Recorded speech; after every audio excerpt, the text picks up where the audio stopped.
कितने हो गया? टाइम भैया 8:35 हो गए। चलो करते हैं, फिर लंबा रहेगा।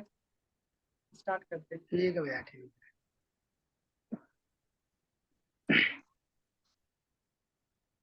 सभी को मेरा शुभ प्रताप। और मैं सब आप सभी का वेलकम करता हूं आज के इस जूम प्रोग्राम में। और इस जूम प्रोग्राम में आज आपको यह सीखने को मिलेगा कि अपन कैसे अपनी डाइट को बैलेंस करते हुए और प्रेम को मैंने मेंटेन करते हुए किस तरीके से अपन परमात्मा को पा सकते हैं। तो मैं सभी से एक ही रिक्वेस्ट करूंगा कि आप डायरी और पेन पेपर लेके रेडी रहिएगा और अपने आप को म्यूट रखिएगा ताकि आपके द्वारा किसी और को डिस्टरबेंस ना हो। और आप अगर एक एक शब्द को गौर से सुनोगे तब आपको काफी चीजों का एहसास होगा और आपके अवेयरनेस को बहुत ज्यादा एनहांसमेंट मिलेगा। और तो इसी के लिए मैं इनवाइट करना चाह रहा हूँ जॉबनियर से डॉक्टर भगवान साई जी कुमाऊत को, जो कि आज हमें इस टॉपिक से रिलेटेड दाता दयाल जी की मौत से गाइड करेंगे। तो ओवर टू यू डॉक्टर भगवान साई जी। जी विजय, आप सभी को मेरा सबद प्रताप, सभी को प्यार भरा नमस्कार। सर्वप्रथम मैं उस परम पिता परमात्मा को, प्यारे दाता दयाल जी को इनवाइट करता हूँ कि वो मेरे वाणी में, मेरे शब्दों में, मेरी जबान पे, मेरे हृदय पर, मेरी आत्मा में विराजमान होए। और जितने भी मेरे प्यारे बहन भाई जो इस सेशन को सुन रहे हैं, वो मोती बिखेरे और इन मोतियों को चुगे और उनकी आत्मा और हृदय भी गदगद होए, ऐसी मैं प्रार्थना करता हूँ। आप सभी से मैं प्रार्थना करता हूँ कि आप बड़े प्रेम से, प्यार से, अनुशासन से इस सेशन को सुनिएगा। बहुत ही गजब सेशन है जो दाता दयाल जी ने तैयार किया है। मुझे पूरा विश्वास है सुनने के बाद में आपको ऐसा लगेगा कि आज कुछ हमने नया सीखा है, आज कुछ नया सीखने को हमें मिला है। तो ज़्यादा लेट न करते हुए शुरुआत करते हैं। आप सभी मेरे प्यारे बहन भाइयों को मैं नमन करता हूँ, नमस्कार करता हूँ, सबक प्रताप करता हूँ। आशीर्वाद दीजिए मुझे। सबसे पहले मेरे मेडिटेशनल टीचर के आदेश के अनुसार एक शब्द से शुरुआत करेंगे और इस शब्द के ऊपर ही पूरा सेशन चलेगा अपना।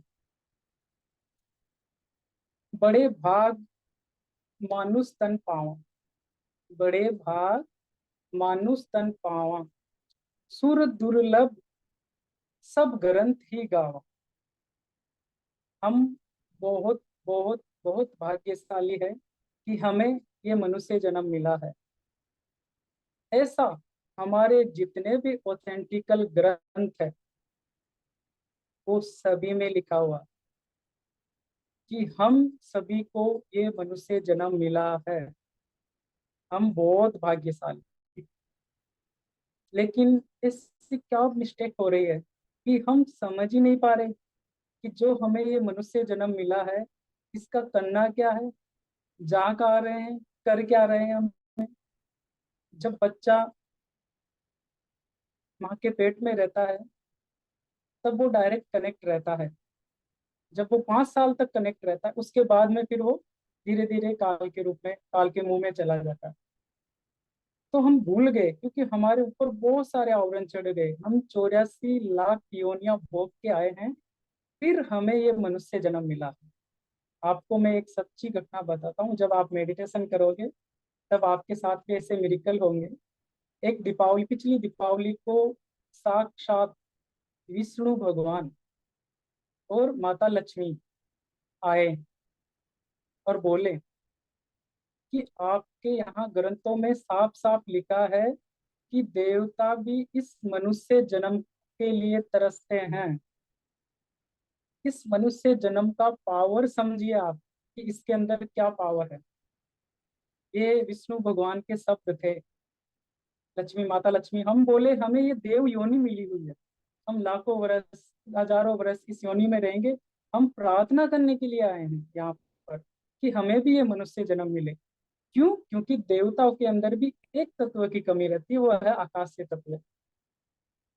तो इसका मतलब है मनुष्य जन्म में पावर तो है। मनुष्य जन्म कुछ तो है इसके अंदर। इस पूरी सृष्टि के अंदर जितने भी जीव जंतु पशु पक्षी है, उनमें से सबसे बुद्धिमान मनुष्य है, और इसी बुद्धि का यूज करके वो परमात्मा को पा सकता है।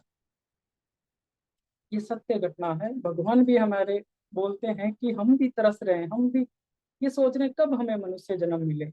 इसका मतलब हमारे ग्रंथों में, जो ऑथेंटिकल ग्रंथ है, उनमें लिखा हुआ है जो सत्य तो है। तो इस मनुष्य जन्म में हमारे साथ ऐसा क्या हो गया कि हम इसे भूलते जा रहे हैं? कैसे हमने दिनचर्या कर दी, कैसा हमारा डाइट प्लान हो गया कि हम भूल गए हम कौन है, कहाँ से आए और कहाँ जाएंगे। आज वो ही आपके सामने मैं प्रस्तुत करने जा रहा हूँ। दादा दयाल जी ने बहुत पावर से पूरा साइंटिफिक, आपके बिल्कुल भी कोई क्वेश्चन क्यों परंतु कुछ भी नहीं रहेगा, उस प्रकार से तैयार किया है। तो शुरुआत करते हैं आज हम डाइट प्लान की। इससे पहले मैं ये बताना चाह रहा हूँ कि यदि इस डाइट प्लान को पूरे भारत देश में अप्लाई कर दिया जाए तो 99% लोग बीमार ही नहीं होंगे। ये डाइट प्लान लिया कहाँ से गया है? ये डाइट प्लान इस नेचर, इस प्रकृति के अनुसार लिया गया। इस प्रकृति में देखिए जितने भी जीव जंतु है, जानवर है, पशु पक्षी है, उनकी दिनचर्या के अनुसार ये डाइट प्लान लिया गया है।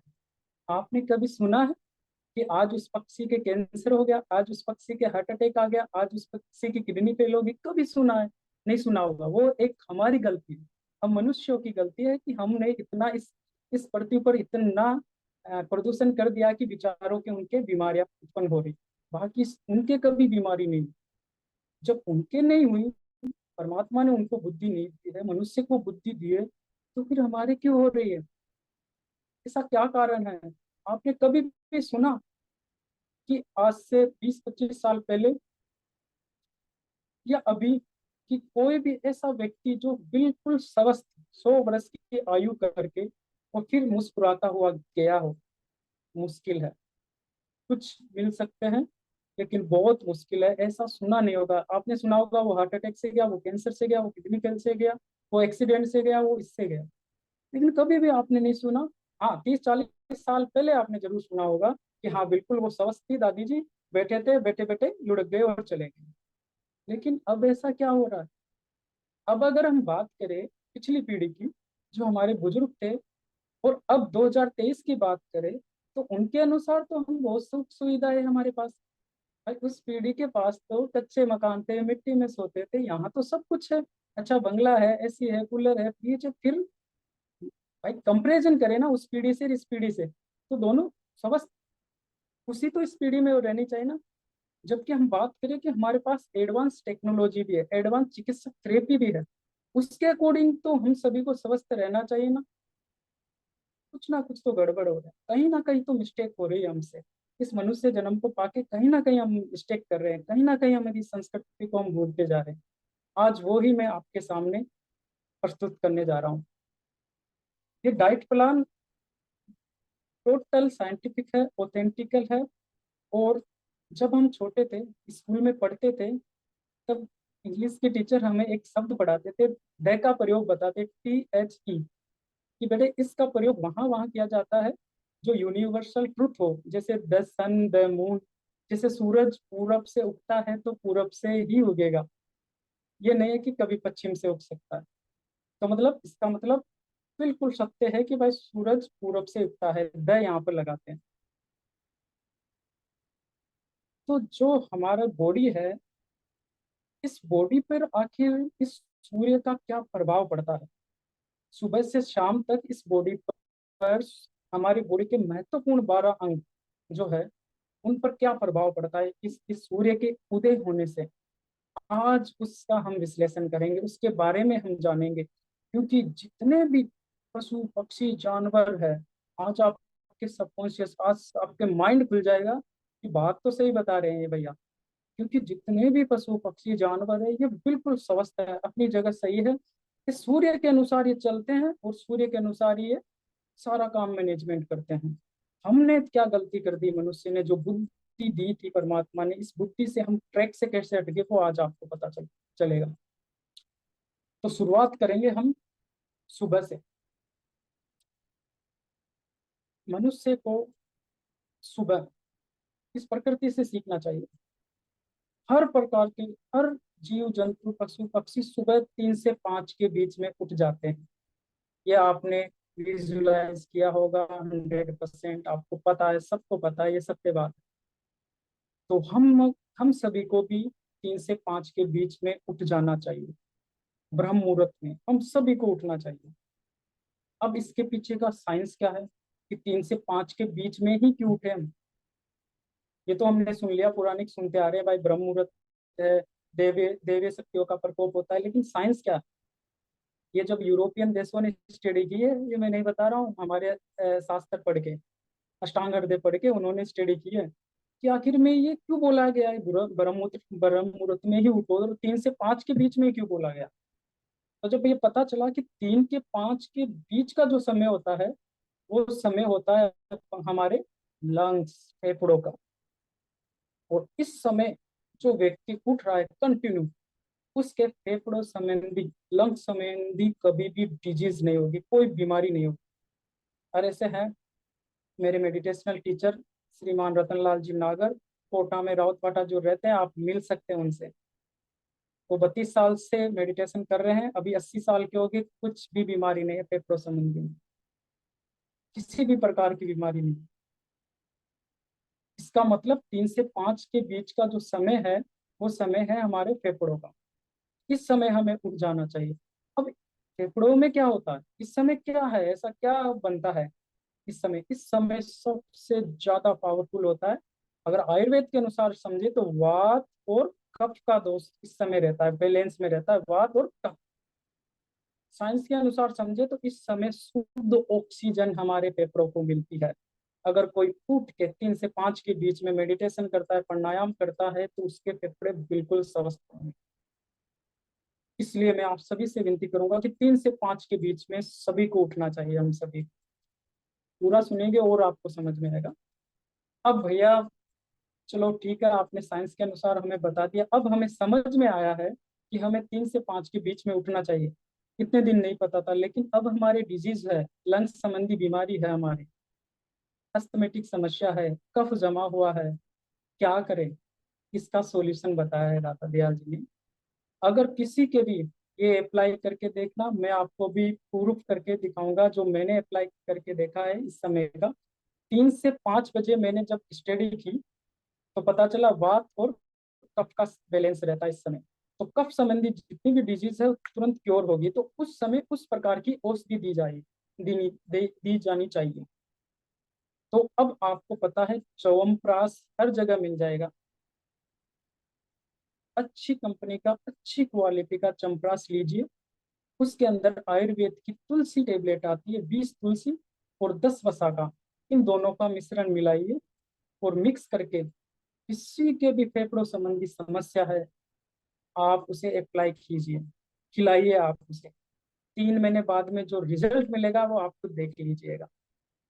इतना पावरफुल रिजल्ट मिलेगा, वो मैं आपको थोड़ा सा स्क्रीन पर शेयर करके दिखा देता हूँ। क्योंकि ये जो सत्संग जो भी होता है दाता दयाल जी प्रैक्टिकल कराते हैं, कोई रटा रटा थोड़ी नहीं होती है। क्योंकि ये मार्ग जो हमारे मेडिटेशनल टीचर ने जो हमें सिखाया है, वो सत्य का मार्ग सिखाया कि बेटा झूठ मत बोलना कभी भी जीवन में, जो भी बोले वो सत्य से शुरुआत करना, और हमें सिखाया यही जाता है। तो जो जब मुझे ये बताया दाता दयाल जी ने कि आप इस समय पर ये औषधि दे के देखो, तो आप हैरान हो जाएंगे। 65 से 70 के बीच के व्यक्ति है जिनके सिलोसिस की बीमारी थी, जो फेफड़ों में पत्थर जम जाता है। 3 महीने खिलाने के बाद का रिजल्ट आप देखिए एक बार।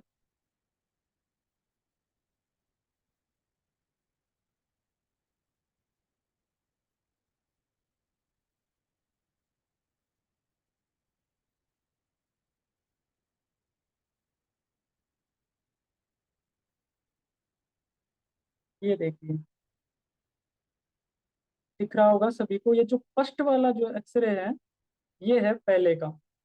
और जो 3 महीने बाद में जब मैंने च्यवनप्राश और साका तुलसी इनको दी, 3 से 5 बजे के समय के बीच में ये बुजुर्ग व्यक्ति उठ जाते थे। तो इनके देखिए फेफड़े आप आराम से देख सकते हैं, इसमें वैसा कुछ भी नहीं है, कितने क्लीन है पहले से और अब में।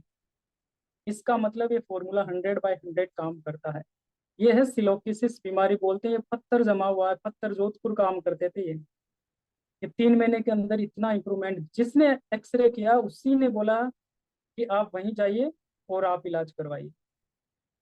इसका मतलब ये 3 से 5 बजे के उठने का मतलब है कि सबसे ज्यादा पावरफुल समय ये उठना चाहिए हम सभी को। इसलिए मैं आपसे विनती करूंगा कि आप 3 से 5 बजे के समय में जितना जल्द हो सके आप उठने की कोशिश कीजिए। अब 3 से 5 के बीच में हो सकता है किसी कारण से आप उठ नहीं पाते हो, तो कोई बात नहीं। सबसे बड़ी गलती मनुष्य से यहाँ हो गई एक तो, कि उसको उठना कितने बजे चाहिए, 3 से 5 बजे के बीच में। उठ कितने बजे रहे वो आगे देखेंगे। अब मान लो किसी कारण बस, किसी जॉब बस, अब वो नहीं उठ पाता है, तो फिर आगे समय आता है 5 से 7 के बीच। 5 से 7 के बीच में तो सभी को उठ जाना चाहिए किसी भी कंडीशन में। क्यों? क्या है इसके पीछे का साइंस? इसके पीछे का साइंस ये है कि 5 से 7 के बीच में लार्ज इंटेस्टाइन मतलब बड़ी आंत का समय होता है। और आयुर्वेद के अनुसार वात दोष का प्रकोप रहता है इस समय, वायु का दबाव रहता है इस समय बॉडी के अंदर। और जो हमारा मल है वो बड़ी आंत में ही फंसा हुआ रहता है 3 से 5 के बीच में। अगर कोई व्यक्ति तीन सॉरी 5 से 7 के बीच में, अगर कोई व्यक्ति 3 से 5 के बीच में नहीं उठ पा रहा है तो कोई बात नहीं, 5 से 7 के बीच में तो हर प्रकार के मनुष्य को उठ जाना चाहिए। अगर वो नहीं उठ रहा है तो फिर वो राक्षस कैटेगरी में आता है। क्षमा करें ये शब्द यूज करते हुए, लेकिन ऐसा लिखा हुआ है तो बोलना पड़ता। तो 5 से 7 के बीच में सभी को उठ जाना चाहिए। क्यों? क्योंकि इस समय बड़ी आंत का समय रहता है, मल भरा पड़ा रहता है। अब आप बोलोगे, एक छोटा सा पॉइंट 3 से 5 के बीच वाला रह गया कि भैया अब चंपरास भी नहीं है हमारे पास, ये बसाका तुलसी भी नहीं मिलेगी, हम गाँव से हैं मालूम। दाता दयाल जी बोला सबके लिए बताना आप। तो देसी गाय का गोमूत्र तो है ना, देसी गाय के गोमूत्र में देसी गाय के कंडों की भस्म मिलाई हुई आप डाल के पी सकते हो, तो आपकी कफ संबंधी समस्या दूर हो जाएगी। ये दूसरा ऑप्शन है। फिर हम 5 से 7 के बीच का नोट कर रहे थे समय, लार्ज इंटेस्टाइन का समय रहता है, बड़ी आंत का समय रहता है। इस समय हमें उठ के फ्रेश हो जाना चाहिए। अगर जो नहीं उठ रहा है उसके 100% कब्ज है। और आपको पता है कब्ज से ही सारी बीमारियां हैं, 90% बीमारी यहाँ से होती है। तो चलो भैया, ये भी इतने दिन हमें पता नहीं था, अब पता चला है, सुबह से अप्लाई करेंगे। लेकिन अब जो कब्ज है उसका क्या करें? उसके लिए इतना गजब फॉर्मूला बताया दादा दयाल जी ने। जिसके कब्ज है, जो फ्रेश प्रॉपर रूप से नहीं हो पा रहा है, उसके लिए दादा दयाल जी बोल रहे हैं कि ऐसे तो बहुत सारे चूर्ण हैं, बहुत सारे टेबलेट हैं, लेकिन उनमें भी सनाई मिला हुआ रहता है। ऐसी कोई एक ऐसी औषधि हो जिसमें कुछ नहीं हो, बिल्कुल नेचुरल हो। तो वो बताए दादा दयाल जी ने, AVH, आंवला विभूति की अरड़, जिसे हम बोलते हैं त्रिफला। अब जिसके पास ये टेबलेट है वो 5 टेबलेट शाम को पानी के अंदर भिगो दे, और उठने के 2 घंटे पहले पी के वापिस सो जाओ। आलसी लोगों के लिए जो नहीं उठ पा रहे हैं 3 से 5 के बीच में, तो 3 बजे आप पी के वापिस सो जाओ। 5 से 6 बजे तो आपको जगाने की जरूरत नहीं पड़ेगी, ये त्रिफलाई जगा देगा आपको।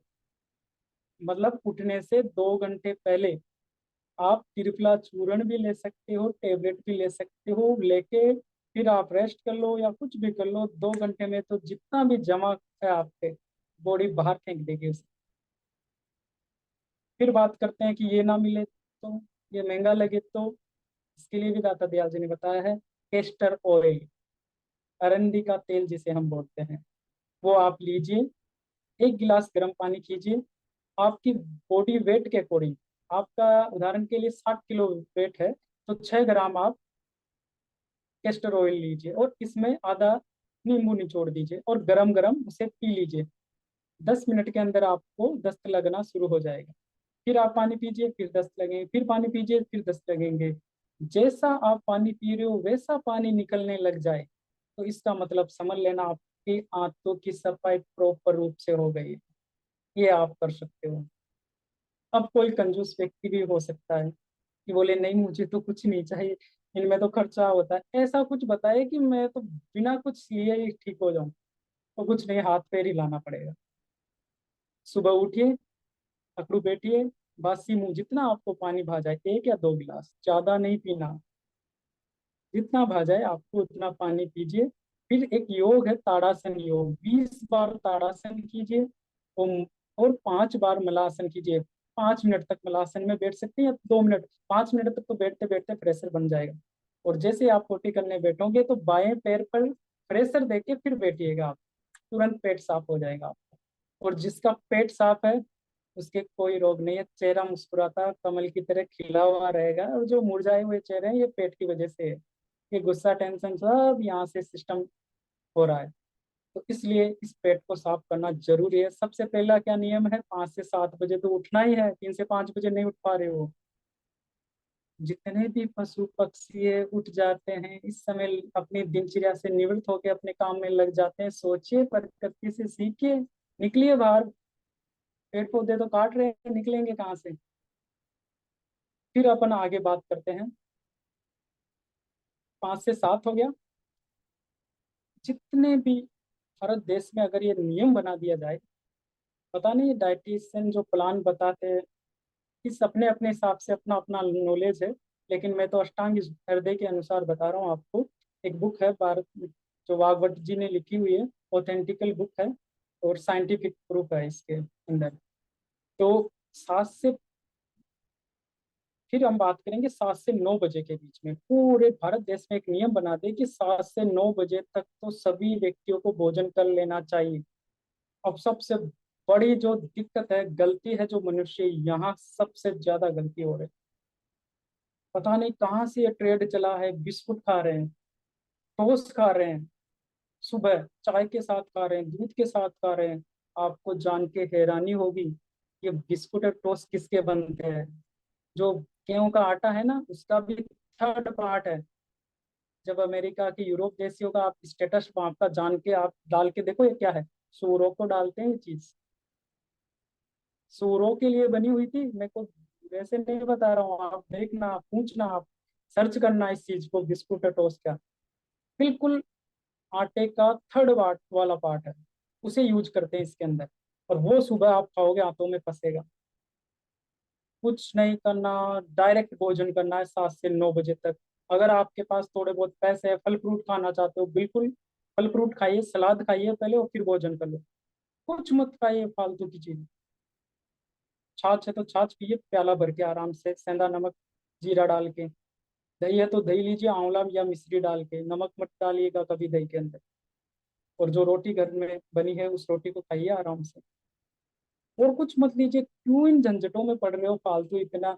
ये ब्रेकफास्ट वाला सिस्टम चला रहे हो, और कोई ब्रेकफास्ट नहीं है।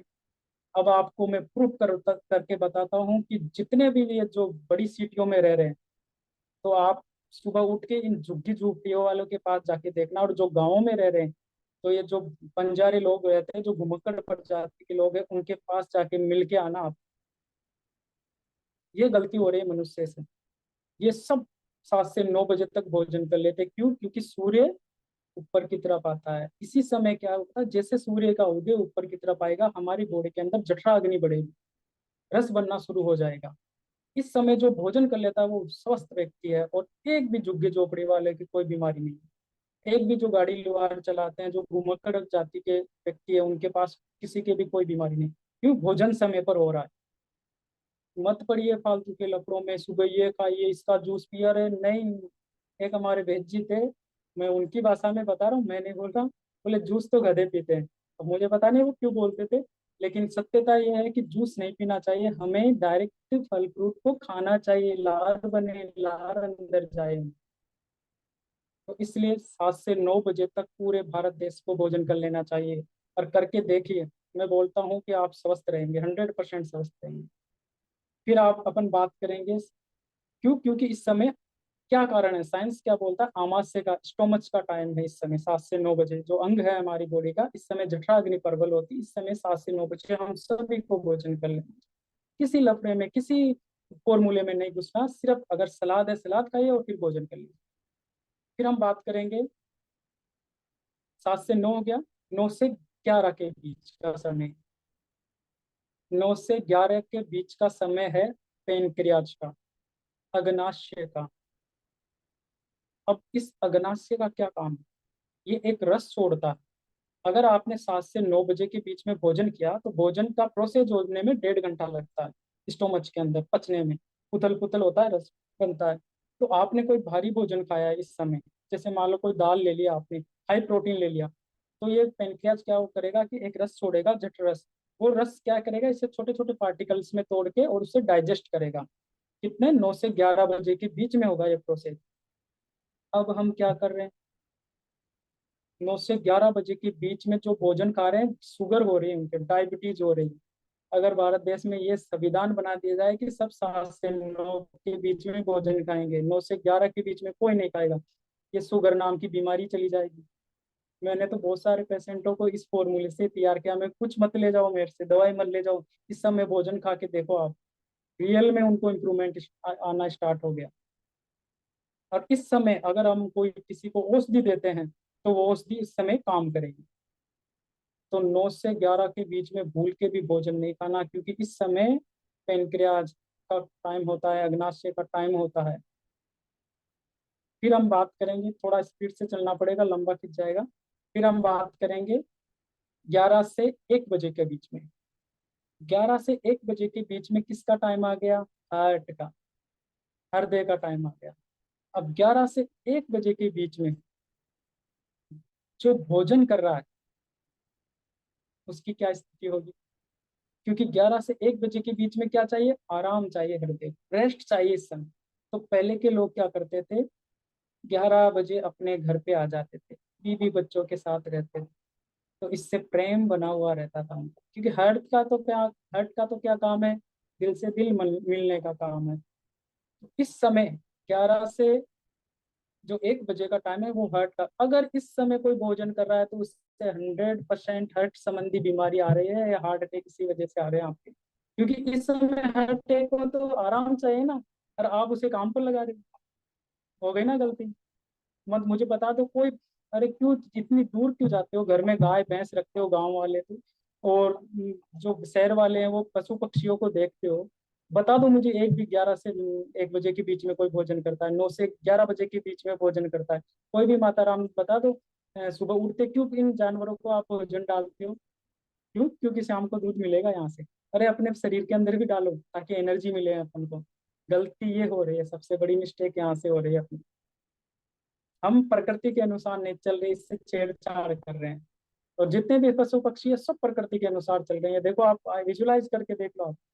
तो 11 से 1 बजे के बीच में भूल के भी भोजन नहीं खाना। इस समय प्रेम का टाइम है, इस समय हृदय का टाइम है, इस समय उसे रेस्ट करने दीजिए। किसी से प्रेम भरी बातें कीजिए आराम से, कोई आपका दुश्मन है तो उससे भी बातें कीजिए, वो भी प्रेम से आपकी बात करेगा। कोई पैसे नहीं दे रहा है, आप बात कीजिए, 11 से 1 के बीच में पैसे देने की कोशिश करेगा वो। फिर अपन बात करेंगे, 11 से 1 हो गया, 1 से 3 के बीच में छोटी आंत का समय आ जाता है। अब देखो यहाँ एक सबसे बड़ी मिस्टेक हो रही है भारत देश में, इस समय भोजन करना चाहिए, किसे करना चाहिए, जो मेहनत मजदूरी कर रहा है। तो इस पूरे भारत देश में 1 से 3 बजे के बीच में लंच होता है, आपको पता हो तो सब दोपहर का भोजन करते हैं। लेकिन मिस्टेक क्या हो रही है, कर कौन रहा है, करना किसे चाहिए, जो मेहनत मजदूरी कर रहा है बेचारा, उसे करना चाहिए ताकि डाइजेस्ट हो जाए। और कर कौन रहे हैं, जो बैंक में बैठे हैं, एसी में बैठे हैं, ये बेचारी बैंक वालों की तो सबकी हालत खराब है, बेचारों को सारों, किसी को भी पूछ लो पेट खराब है। इनको इस समय किसी को भोजन, जो बैठे बैठे आराम से काम कर रहा है उसे 1 बजे भोजन नहीं करना चाहिए, 1 से 3 के बीच में नहीं करना चाहिए। छाछ पी लो, जैसे आप कुछ लिक्विड चीज पी लो आप, लेकिन भोजन नहीं करना। जो मेहनत मजदूरी कर रहे हैं उनको करना चाहिए, इसीलिए भारत में ये नियम रखा गया। कम से कम एक नियम चल रहा है, लेकिन गलती यहाँ से हो गई, जो बैठे ठाले हैं वो भोजन कर रहे हैं इस समय।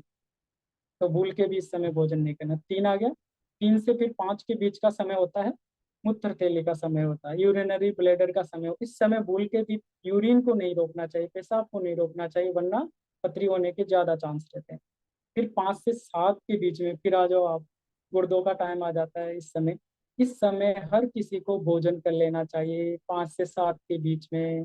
मुझे बता दो, एक भी पशु पक्षी 8 9 10 11 बजे भोजन करता है क्या? सब 5 से 7 के बीच में करके अपने अपने घोंसलों में चले जाते हैं।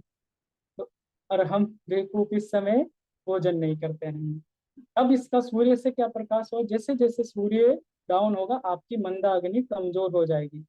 इसलिए हम सभी को 5 से 7 के बीच में भोजन कर लेना चाहिए। फिर आगे हम बात करें, 5 से 7 हो गया, 7 से 9 के बीच में। 7 से 9 के बीच में हृदय आवरण का टाइम हो जाता है। इस समय हम सबको सो जाना चाहिए, रेस्ट मुद्रा में चले जाना चाहिए। मुझे एक भी पशु पक्षी जानवर, कुत्ता बिलाई घोड़ा गधा जानवर बता दो जो 9 बजे बाद में जगता है। अभी सब सो रहे हैं, सब सो रहे हैं, अभी सब सो रहे हैं, एक मनुष्य को छोड़ के। हो गई ना गलती।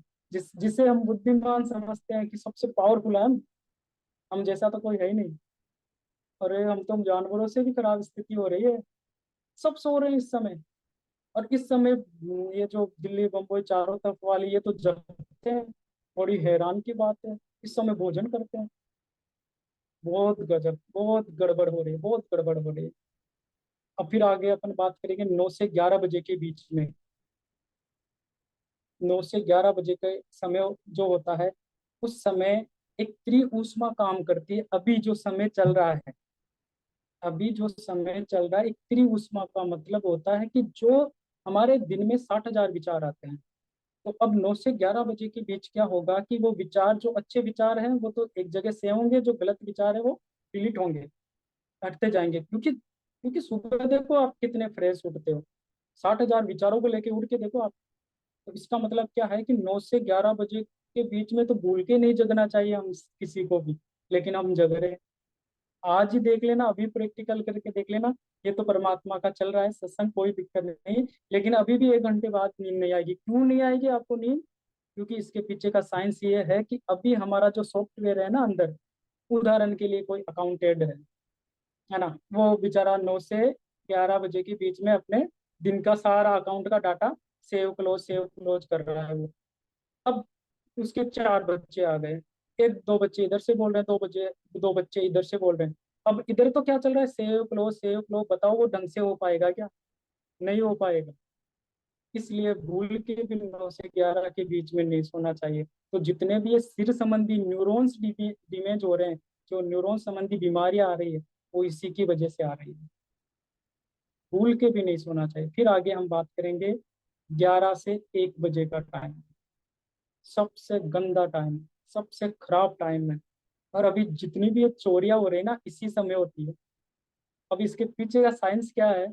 इसके पीछे का साइंस ये है कि इस समय पित्त बढ़ता है हमारा, और ये पित्त सिर में चढ़ता है, और ये सिर में गलत गलत भावनाएं लाता है, उत्पन्न करता है। तो भूल के भी 11 से 1 के बीच में तो किसी को नहीं जगना चाहिए, चाहे से वो भाई बहन ही क्यों ना हो। कितना गंदा विचार ला देता है ये वो भी रखें बहुत सारे ऐसे केस। अब अब बताओ, सब इस समय जग रहे हैं, खा रहे हैं, तो मनुष्य क्या, कहाँ क्या स्थिति हो रही है उसकी? कहाँ प्रेम बचा है उसके अंदर? गलती तो यहाँ बता दो मुझे, 11 से 1 के बीच में कोई भी पशु पक्षी जानवर जग रहा है क्या? नहीं जगता, सब सो रहे हैं, सब ध्यान की मुद्रा में, सब नींद की मुद्रा में। एक मनुष्य जग रहा है, होंगे ना बीमार। गलती यहाँ कर रहे हैं अपन। अब बोल रहे हैं क्योंकि हमने क्या व्यवस्था है, हमने खुद ने ऐसी व्यवस्था कर दी कि रात का टाइम कर दिया, जबकि रात का टाइम बना ही सोने के लिए, इतना ही पता नहीं है अपन को। फिर बात करेंगे हम 11 से 1 का, हो गया 1 से 3 के बीच का समय। ये सबसे पावरफुल समय है। जब आपको लगे कि जीवन में मुझे ऐसा कोई डिसीजन ही नहीं मिल पा रहा, मैं क्या करूं, मैं बीटेक करूं, मैं मैं एमबीबीएस करूं, मैं क्या करूं, मतलब कोई डिसीजन ही नहीं ले पा रहे हो आप, तो 1 से 3 के बीच में उठिए। इस समय लीवर का समय है, अपनी बॉडी का इंजन जिसे हम बोलते हैं। 1 से 3 के बीच में उठिए, और आप मेडिटेशन में बैठिए। अंदर से एक आवाज आएगी, वो डिसीजन आप काम कर लेगा, पावरफुल काम करेगा। योगी उठते हैं इस समय, बोलते भी है ना, 1 से 3 के बीच में योगी उठते हैं। तो आप इस समय उठ सकते हो सिर्फ मेडिटेशन के लिए। जब ये कब उठना है, जब आपको कोई डिसीजन नहीं ले पा रहे। तो ये हमारी दिनचर्या ऐसी होनी चाहिए। अब आप सबको पता चल गया होगा कि मनुष्य से कहाँ गलती और क्यों बीमारियां इतनी बढ़ती जा रही है। अगर पूरे भारत देश में ये फॉर्मूला अप्लाई कर दिया जाए, बताओ इसमें कहीं दवाई की जरूरत पड़ी है क्या? मैंने कुछ दवाइयाँ बीच में बताना भूल गया, कोई बात नहीं, वो ऊपर वाले की मौज है। लेकिन आप समझिए, पहले ये समझना जरूरी है कि कहीं दवाई लेने की जरूरत पड़ रही है क्या। जितने भी घूमने वाले हैं, गाड़ी लुहार है, झुग्गी झोपड़ी वाले हैं, कभी सुना कि वो एम्स में भर्ती है, वो एसएमएस में भर्ती है? कहीं नहीं भर्ती रहते हैं। क्यों? क्योंकि इनकी क्या, सुबह का खाना खाया हुआ शाम को पच जाए, शाम का खाना खाया हुआ सुबह पच जाए। इसका मतलब इस डाइटिशियन, इस प्लान में पावर तो है। अब हम बात करेंगे कि आखिर में हमसे ऐसा क्या गलती हो रही है। एक जो टॉपिक था, जो डाइटिशियन का, ये यही टॉपिक था कि हमारा भोजन का जो शेड्यूल था वो आपको अच्छी तरह से समझ में आ गया कि कैसा होना चाहिए। अब मैं आगे बात करूंगा प्रेम की। इस भोजन और प्रेम, लव के बीच में क्या संबंध है, ऐसी क्या दिक्कतें आ रही हैं, अब साइंटिफिक तरीके से आप समझने की कोशिश कीजिए। और अब आपके दिल को थाम के बैठिए। अब आपको ऐसा महसूस होगा कि क्या सुन रहे हैं। आज आपको दाता दयाल जी वो बताएंगे, वो चीज जो मुझे भी पता नहीं थी। अब आप समझने की कोशिश कीजिए इसे। जब ये बात यूरोपियन देशों को पता चली कि भोजन का ये समय होना चाहिए, इतने बजे उठना चाहिए, इतने बजे, ये सब विदेशों की बात कर रहा हूँ मैं, वहां पर फॉलो होना स्टार्ट हो गया। अपने यहाँ नहीं हुआ, वहां पर अपने तो था। 3,000 साल पहले से चल रहा है ये तो, युगों युगों से चल रहा है ये तो। लेकिन हम गड़बड़ कर बैठे यहाँ पर। उनको समझ में आ गया। तो उन्होंने स्टडी की है कि इस भोजन का क्या होता है। तो स्टडी की तो जब इनको पता चला कि जब हम सात्विक भोजन करते हैं, अच्छा भोजन करते हैं, सही समय पर भोजन करते हैं, तो एक हार्मोन रिलीज होता है। उस हार्मोन का नाम है ऑक्सोटोक्सिन। जब ये हार्मोन क्या है, ये हार्मोन एक, ऑक्सोटोक्सिन क्या है, एक हार्मोन है। ये पिट्यूटरी ग्लैंड जो यहाँ अपने मस्तिष्क में होती है, यहाँ से सिक्रेट होता है। ये सिक्रेट कब होता है? जब भोजन सात्विक भोजन होता है, तब ये सिक्रेट होगा। अगर तामसिक भोजन होगा, तब ये सिक्रेट नहीं होगा। तो उन्होंने स्टडी की तो तब पता चला कि इनके क्या था कि एक हार्मोन, एक केमिकल रिलीज और होता है अपने, फिनेथिलमाइन, टीईए। ये डोपामिन एक केमिकल है, इसके साथ रिएक्ट करके प्रेम उत्पन्न करता है। ठीक है। लेकिन ये प्रेम रहता कितने कुछ समय के लिए प्रेम रहता है। जब इन्होंने स्टडी की कि जो फिनेथिलमाइन, पीईए, जो केमिकल है, ये रिलीज हो रहा है, ये कुछ समय के लिए होता है और कुछ समय के लिए प्रेम उत्पन्न होता है। और अकॉर्डिंग टू साइकोलॉजी, साइकोलॉजी के अकॉर्डिंग प्रेम होने में 80 सेकंड से 4 मिनट का समय लगता है। तो वहाँ क्या था, यूरोपियन देशों में इस हार्मोन के ऊपर स्टडी, इस केमिकल के ऊपर स्टडी की, तो उन्होंने बोला ये तो हमारे सबके हो रहा है सीक्रेट। तो वहाँ क्या दिक्कत आ रही थी कि ये जो केमिकल जो सीक्रेट हो रहा था, फिनेथिलमाइन, ये कुछ समय के लिए होता था उनके सीक्रेट। तो थोड़े दिन बाद में उससे प्रेम कंप्लीट हो जाता था। तो वहां पर आपने एक ट्रेड चला था वहां पर कि 25 साल कोई हस्बैंड वाइफ साथ रह गए, तो उनके लिए ओ हो, मतलब 25 साल साथ साथ रह गए, उनके लिए वो हो जाता, एनिवर्सरी बनाते थे वो जुबली कौन सी को बोलते हैं, वो एनिवर्सरी बनाते थे। वो इसलिए बनाते थे क्योंकि वहां प्रेम इतना था ही नहीं, तामसिक भोजन था वहां पर। ये स्टडी हुई, ये है, ये दादा दयाल जी ने बताया रहा है कि क्या कारण था वहां पर। तो वहां पर क्या था कि तामसिक भोजन था, जिसकी वजह से ये केमिकल रिलीज होता है और कुछ समय के लिए रिलीज होता, तो वो एनिवर्सरी बनाते हैं। अब वहां तो हो गई बंद और अपने चालू कर दिए। जो उम्र भर साथ रहना है, जो जिस पत्नी के साथ 25 साल के हो रे, इतने बेवकूफ, मतलब अपन को तो साथ साथ रहना है जीवन भर, पति पत्नी को साथ रहना है 100 वर्ष, जितने जीते हैं उतने समय तक। वहां की परंपरा थी, यहाँ पर अप्लाई कर दी, बिना सोचे समझे बना रहे हैं, पैसे बर्बाद कर रहे हैं। ये गलती हुई। जब उनको पता चला कि ये इससे तो काम नहीं चलेगा, जब वहां की यूनिवर्सिटियों ने स्टडी की कि ये ऑक्सोटॉक्सिन पर काम करो, तो जब ऑक्सोटॉक्सिन पर काम किया उन्होंने, तो पता चला कि ये तो सात्विक भोजन से ही मिलेगा और इसका कोई इलाज भी नहीं है। और ये बैलेंस में रहेगा तो ही हम प्रेम से रहेंगे, वरना हम आपस में लड़ेंगे। और ऑक्सोटॉक्सिन के ऊपर स्टडी की तो ये सिर्फ प्रेम, जिसके अंदर प्रेम है, जो प्रेम से रहता है, उसी के अंदर बैलेंस अवस्था में रहेगा। वरना ये इनबैलेंस होगा, इनबैलेंस होते ही ईर्ष्या नफरत झगड़ा चालू हो जाएगा। तो उनको ये पता चल गई, तो वहां पर क्या हुआ कि वहां पर रोटी बनाने की प्रैक्टिस चालू कर दी है यूरोपियन देशों में। रोटी बेलना सिखा रहे हैं बच्चियों को कि आप इस प्रकार का भोजन खाना शुरू करें। अब वहां की कंपनियों का युद्ध छिड़ गया कि भाई हम कहाँ जाएंगे, कंपनियां कौन सी, पिज्जा बर्गर मोमोज, ये कौन कौन से आपके आते हैं, ये फास्ट फूड सारा। तो यूरोपियन देश वैसे ही बोलते हैं, अरे बड़े मुस्कुरा के बोलते हैं, अरे क्यों चिंता करते हो ना, भारत देश है ना अपना, पढ़े लिखे मूर्खों का क्षमा करे, ये बोलना पड़ रहा है तो है, इसमें क्या करें हम। जब उनको पता चला कि उन्होंने अष्टांग हृदय में पढ़ा कि भोजन 48 मिनट के अंदर खा लेना चाहिए, तो उन्होंने स्टडी की, भोजन को बना के 48 मिनट तक रखा। 48 मिनट और 1 सेकंड होते ही बासी भोजन हो जाता है, तो बासी भोजन हो गया, उनका दिमाग खराब हो गया, बोले ये तो बात सत्य है। तो ये पिज्जा बर्गर ये कितने दिनों से खा रहे हैं, कितने दिन का बन के आ रहा है, और गेहूं के कौन से पार्ट का बन रहा है ये भी देखिए आप। तो इन्होंने सब बंद करवा दिए। तो बोले हम कहाँ जाएंगे, अरे बोले भारत देश में जाओ ना, पढ़े लिखे आराम से बहुत सारे मुल्कों के लोग मिल जाएंगे वहां पर। तो यहाँ पर पिज्जा बर्गर ये टोस्ट बिस्कुट और ये चल गए सबसे ज्यादा, आप भी देख रहे हो खा रहे हो। और वहां पर रोटियां बेलना चालू हो गया, रोटियां बनना चालू हो गई, क्योंकि उनको पता चल गया कि ऑक्सोटॉक्सिन। क्योंकि अभी देख लो यूक्रेन और रूस की जो लड़ाई हो रही है, आप स्टडी कर लो, और इतनी दूर क्यों जाते हो, अपने भारत देश में देख लो ना, अभी जो ये जो मणिपुर है, वहां पर जो अभी लड़ाई हो रही है दो समाज के बीच में, भोजन की स्टडी करके देख लो, तामसिक भोजन है। और जितने भी ये तामसिक भोजन चल रहा है वहां पर लड़ाई झगड़ा ईर्ष्या नफरत गन्ना फैल रही है। जब इनको पता चला कि इससे प्रेम से संबंधित है, तो फिर इन्होंने क्या किया कि जॉइंट फैमिलियां चालू कर दी। दैनिक भास्कर पढ़ो, स्टडी आ रही है रोज, जॉइंट फैमिलियां एक जगह बैठ के भोजन खा रहे हैं सब। प्रेम उत्पन्न होना स्टार्ट हो गया उनके, क्योंकि ऑक्सोटॉक्सिन का लेवल मेंटेन होने लग गया। उनको पता चल गया सात्विक भोजन से ही मिल सकता है।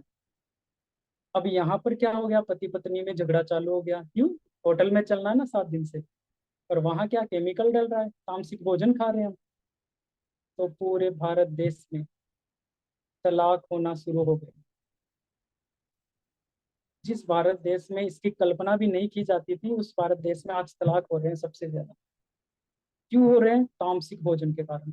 मुझे एक भी गाड़ी लुहारिया झुग्गी झोपड़ी वालों का केस बता दो जिसके तलाक हुआ हो। तलाक किसके हो रहा है, दिल्ली बम्बई जयपुर जो हाइपर सिटियाँ अच्छी सिटियाँ है, जो पढ़े लिखे लोग हैं, वो तलाक कर रहे हैं। और उनकी भोजन की स्टडी की जाए तो वो तामसिक भोजन खा रहे हैं। उनको पता ही नहीं है ये शरीर मनुष्य जन्म मिला है, दोबारा नहीं मिलेगा, पछताओगे रोओगे। इसलिए सात्विक भोजन, फिर बोलते हैं ध्यान नहीं लगता, ठूस लेते हैं हम भर भर के, कहाँ से ध्यान लगेगा, कहाँ से तामसिक भोजन खा रहे हैं हम, कुरकुरे बिस्कुट खा रहे हैं हम। इन कुरकुरियों को लाके एक जगह सीख लगा के ऊपर थाली लगा दो, यहाँ देखना कार्बन जम जाएगा, हैरान हो जाओगे आप, क्या खा रहे हो, क्या खिला रहे हो बच्चों को। तो हाथ जोड़ के विनती है कि इन चीजों से दूर रहिए। हालांकि मुझे पता है कि मैं कितना ही समझा दूं, 2-3 दिन तक, महीने भर तक असर रहेगा। इस मन पर काम बहुत करना मुश्किल है, वो आगे अभी बताऊंगा कैसे काम कर सकते हैं अपन। तो इसका मतलब ये तो काम तो खराब हो रहा है, बहुत ज्यादा खराब हो रहा है, प्रेम नहीं बच पा रहा है अपनी फैमिलियों के अंदर। जो प्रेम जो सबसे ज्यादा खराब हो रहा है वो हो रहा है इस भोजन। अब माता बहनों से मेरी रिक्वेस्ट है, आप प्रैक्टिकल करके देखना। दाता दयाल जी ने बोला है, मेरी बातों पर मेरे शब्दों पर मत जाना चाहिए, इसे आप प्रैक्टिकल करके देखना, 1 महीने के लिए कर लो या 7 दिन के लिए बोला है दाता दयाल जी ने। जब भी आप भोजन बनाओ, जब भी आप भोजन बनाओ तो भोजन बनाते समय क्या बोलना है, या अपनी जो भी भावना, अच्छी भावना, हे परम पिता परमात्मा, मैं आप ही के लिए भोजन बना रही हूँ, इस भोजन को खाए, आप इस भोजन को प्रसाद बनाइए। जो भी इस भोजन को खाएगा, उस भोजन की अंतरात्मा खुश हो जाएगी, गदगद हो जाएगी। मतलब इतने प्रेम से भोजन बना के आप सप्ताह भर अपने परिवार को खिला दो। मैं बोल रहा हूँ, जो लड़ रहे हैं आपस में, प्रेम नहीं करने लग जाए तो मुझे बता दें, ये मेरे विश्वास से कह रहा हूँ, मेरे गुरु के विश्वास से, इतना मुझे विश्वास है। अगर बात करें तो एनर्जी ट्रांसफर कर दिया आपने, पॉजिटिव एनर्जी उसमें डाल दी भोजन में। हमने तो बहुत बार प्रैक्टिकल किया है हमारे घर के ऊपर। अब घर में सारे, मैंने सात्विक रखा है, अगर कोई एक हमारे घर पे बाहर भी तामसिक खा रहा है तो उसमें तो वही गुनाह है। तो कोशिश करो कि घर में भोजन बनाते समय पॉजिटिव एनर्जी से। इसीलिए पूरे भारत देश में एक नियम है, अभी भी चल रहा है, कि जिस माता बहन के टाइम पीरियड आता है उस समय उससे रसोई में नहीं जाने देते। क्यों? क्योंकि उस समय इरिटेशन होते हैं, हार्मोन इम्बेलेंस होते हैं, तो वो उस हिसाब से भोजन नहीं बना पाती। उसके पीछे का साइंस ये है। लेकिन जो मेडिटेशन कर रहा है घर में, इतना अब जॉइंट फैमिली है तो है नहीं, जाएंगे कहाँ? तो आप क्या करना है, आपको पॉजिटिव एनर्जी के साथ इसमें प्रेम डालना है। आप सप्ताह भर करके देख लो, फिर मेरे से बात कर लेना अगर ऐसा नहीं होता है तो। होगा, 100% होगा। मैं चाहता हूँ कि हर फैमिली प्रेम से रहे, प्यार से रहे, आपस में लड़ाई झगड़े ना करे, क्योंकि ये जन्म दोबारा नहीं मिलेगा। बहुत बहुत मुश्किल से मिले। सारे ग्रंथों में लिखा है कि मनुष्य जन्म अनमोल है। कोई शराब पी रहा है, कोई गुटखा बीड़ी तंबाकू खा रहा है, अरे क्यों खा रहे हो भाई? अभी आज भी दो नरकों के बारे में बताया जाएगा। छोड़ दो इनको। ये इस जन्म को समझो, भगवान खुद साक्षात बोल के गए कि हम पछता रहे हैं। हम मनुष्य जन्म, इसका मतलब मनुष्य जन्म बहुत पावरफुल है। अब हम आगे बात करेंगे। हेलो विजय, आवाज आ रही है? हेलो। हाँ, आ रही है, आ रही है। जी जी जी जी भैया, जी भैया, ये रुक गया मैं। अब मैंने जो भी ये जो समझा है, ये टोटल साइंटिफिक अनुसार मैंने आपको बताया। हमारा डाइट प्लान, हमारा भोजन कैसा होना चाहिए, घर में प्रेम कैसा रहना चाहिए, ये तो मैंने पूरी एक फिल्म दिखा दी आपको। एक पार्ट हो गया फिल्म का। अब नेक्स्ट पार्ट चलेगा। अब सुनना कि आखिर में ये प्रेम के बीच में कौन आ रहा है। संत मत के अनुसार समझाने की कोशिश करूंगा मैं, अपने ऑथेंटिकल ग्रंथों के अनुसार समझाने की कोशिश करूंगा आपको कि आखिर में भैया हमने, ठीक है ये सब कुछ आपने बताया हम कर रहे हैं, फिर भी ये कुछ समय के लिए रहेगा ऑक्सीटोसिन हार्मोन, कुछ समय के लिए बैलेंस, फिर भी हमारे अंदर क्यों ऐसी नफरत घृणा वापस आ जाती है? ऐसा क्यों होता है? अब समझिए आप, ये जो हमारी आत्मा है ना, आत्मा, ये तो शरीर है। ये जो शरीर है ना, और इसके अंदर एक आत्मा है। तो जब ये आत्मा जिन मंडलों से होती हुई आई, उन मंडलों के मसाले इसके ऊपर चिपक गए। ध्यान से सुना कि आत्मा जिन मंडलों से होती हुई आई, मंडलों का मतलब हमने 84 लाख योनियां भोगी ना, तो वो इसके ऊपर चारों तरफ गंदगी चिपक गई। ये अपना जो शरीर है, ये 5 तत्वों से मिलके बना हुआ है। ये 5 तत्व है, पृथ्वी, जल, वायु, अग्नि, आकाश तत्व। आकाश को अभी छोड़ना है। 4 तत्व। ये 4 तत्व हर 7 साल बाद में परिवर्तन हो जाते हैं। और इन 4 तत्वों की वजह से हम ताजगी महसूस करते रहते हैं, बाहरी ताजगी महसूस करते रहते हैं। ध्यान से समझना। लेकिन जो अंदर की ताजगी है, वो आकाशीय तत्व में है। और वो आकाशीय तत्व कहाँ पर है? जो आत्मा है वो नीचे के मंडल में है। हमारी जो आत्मा है, वे हर बार बताते हैं दाता दयाल जी, पर्दा लगा हुआ है इस आत्मा के, तो वो नीचे के मंडल में है आत्मा। इस वजह से हर 7 साल में अपन ये परिवर्तन होते रहते हैं। ये जैसे परिवर्तन हुआ कुछ समय के लिए, फिर हम भूल जाएंगे, फिर ताजगी महसूस होने लग जाए, फिर अच्छा अच्छा महसूस होने लग जाएगा। लेकिन उस आकाशीय तत्व को मेडिटेशन के बिना नहीं अपन पहचान सकते। एक चीज से और समझिए, इस उदाहरण से समझिए। एक प्रकृति, ये ध्यान से सुनिएगा, ये बात बहुत प्यारी बात। आज जिसने ये समझ लिया ना, दुख भूल जाएगा। दुख भी होता है, प्रकृति का एक नियम है। दुख, आनंद, प्रेम। दुख मिलेगा आपको, दुख से आनंद की प्राप्ति होगी, और आनंद से प्रेम की प्राप्ति होगी। आपका सबका हमारा सिर हिल गया कि दुख से आनंद कैसे मिलेगा और आनंद से प्रेम कैसे होगा। इस फॉर्मूले को समझ लो, प्रकृति का जो फॉर्मूला अप्लाई है। आज आपको ये जो दुख का दुखड़ा गा रहे हो ना, ये सब समझ में आ जाएगा। उदाहरण से समझिए। अब मई जून की गर्मी थी, आप पैदल चल रहे हो, ऊपर से लू चल रही है, आप लंबे समय तक चलते गए। चलने के बाद में आपको एक पेड़ दिखाई दिया। फिर आप वहां पेड़ के छांव में आप रुके। ध्यान से सुनना। पहले क्या था आपके दुख? दुख क्या था? लू लग रही थी, गर्मी लग रही थी, फिर आपको पेड़ दिख गया, पेड़ की छांव दिखती, वहां आप रुके, क्या उत्पन्न हुआ? आनंद। मतलब पहले दुख मिला, फिर अपन पेड़ की छांव में गए, आनंद। और ये जो छांव, जो एसी में बैठे हुए लोग है ना, उनके 10 गुना के बराबर भी नहीं है ये जो आनंद उसे उत्पन्न हुआ। फिर जिस छांव में, जिस पेड़ के नीचे बैठे हैं हम, उस पेड़ की से अपन को क्या होगा, समझे? मतलब हम धूप में चल रहे थे, हमें दुख हो रहा था, लू लग रही थी, जैसे हम पेड़ की छांव, हमारा शरीर आनंदित हुआ, अब हमें पेड़ से आनंद, अब जैसे हमने पेड़ की तरफ देखा, पेड़ से प्रेम हुआ।